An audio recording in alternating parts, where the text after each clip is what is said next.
The Lighthouse Echo.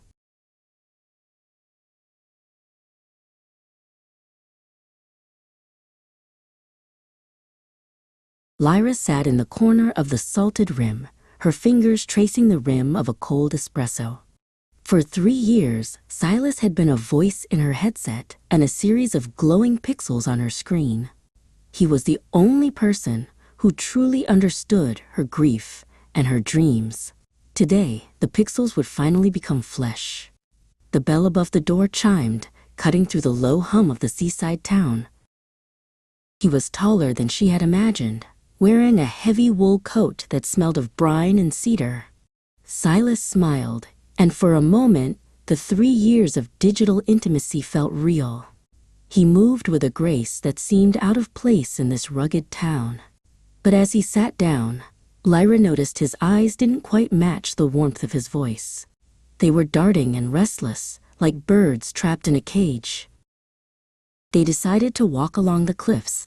The coastal path was narrow, carved into the side of a jagged precipice that dropped sharply into the churning Atlantic.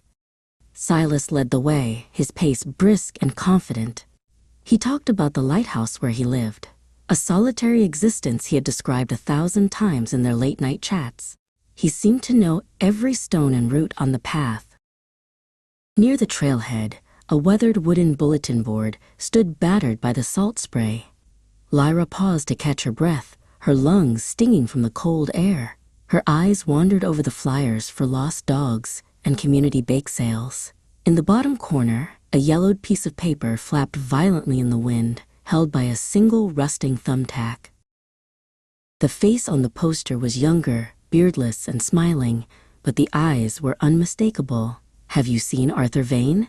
it asked in bold, fading ink. The date of disappearance was 5 years ago, 3 years before Lyra had ever met Silas online. The man standing just a few feet away wasn't the person he claimed to be. He was a ghost who had been missing since long before their first conversation.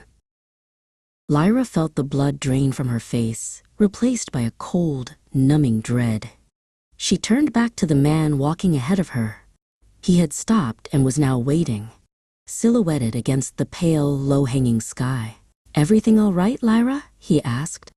His voice was the same soothing baritone she had fallen in love with, but now it sounded like a hollow, practiced echo. He stepped closer, closing the distance between them, until the smell of the sea on his coat was overwhelming. He didn't look at the board, he looked only at her, his gaze heavy and unblinking.